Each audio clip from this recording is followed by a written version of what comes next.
This is my Camponotus Siemsseni ant colony. It has been a year and a half since I got them from China back in September 2021, and this is their update on how they are doing. I have covered this species very extensively in a few videos in the past, so I won't be getting into too much detail in this video. If you have not seen them, you can go check them out and see how far they have come up until today. When I first got this colony, I didn't know what to expect other than that it was a foreign ant species. I bought a few colonies, but only one made it, and this is the colony you are watching. They were a small colony of 3 workers and a queen without broods, and I believe they had eaten everything during the journey here. So basically, I had to start this colony fresh when I got it. There were a lot of trials and errors in the very early stages of their colony growth, especially in brood development. Fortunately, I got past that and managed to get it right, and it all boils down to the temperature they live in.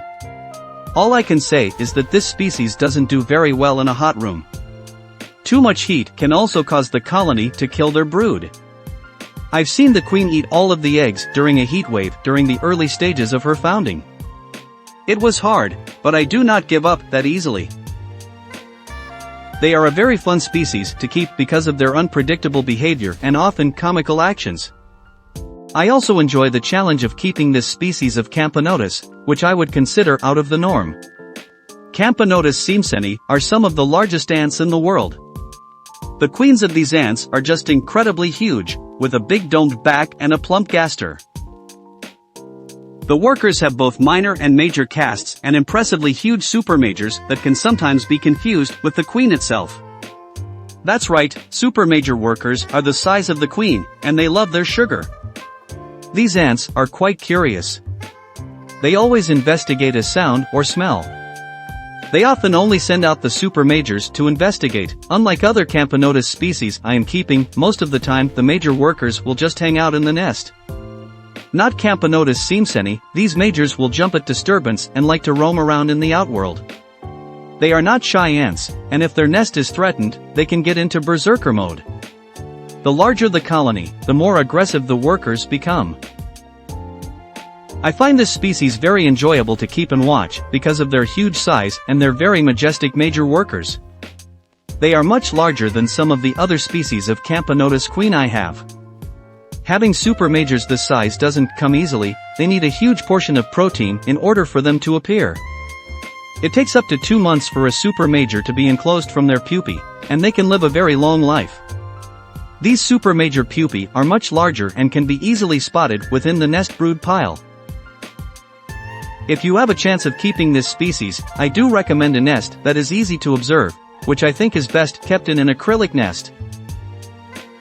While adult workers do not need to consume much protein, as they have already stopped developing, their brood mainly feeds on protein to grow. I've fed a wide variety of different proteins to my Siemsseni, but I find that their brood grows fastest when they are fed insects. They absolutely love fresh insect feeders, especially crickets. The juicier and fatter, the better.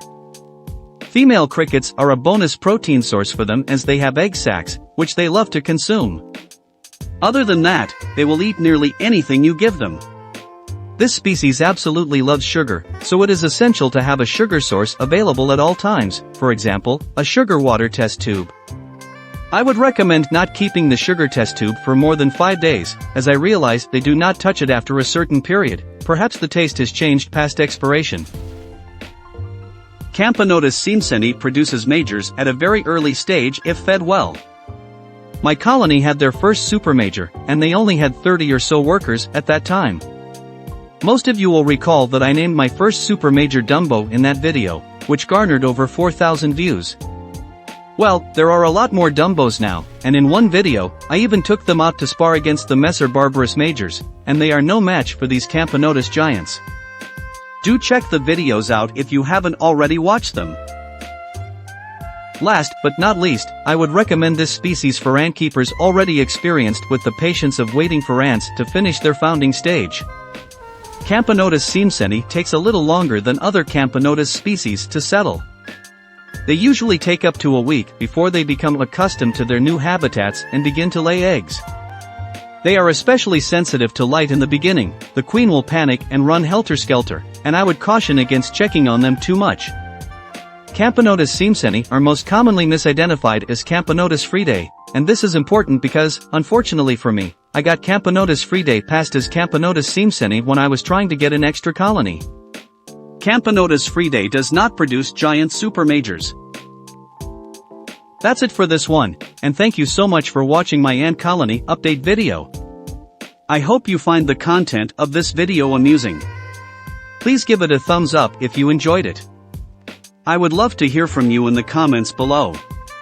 If you're not already subscribed, please hit the subscribe button for lots more ant keeping content. Thanks again for watching.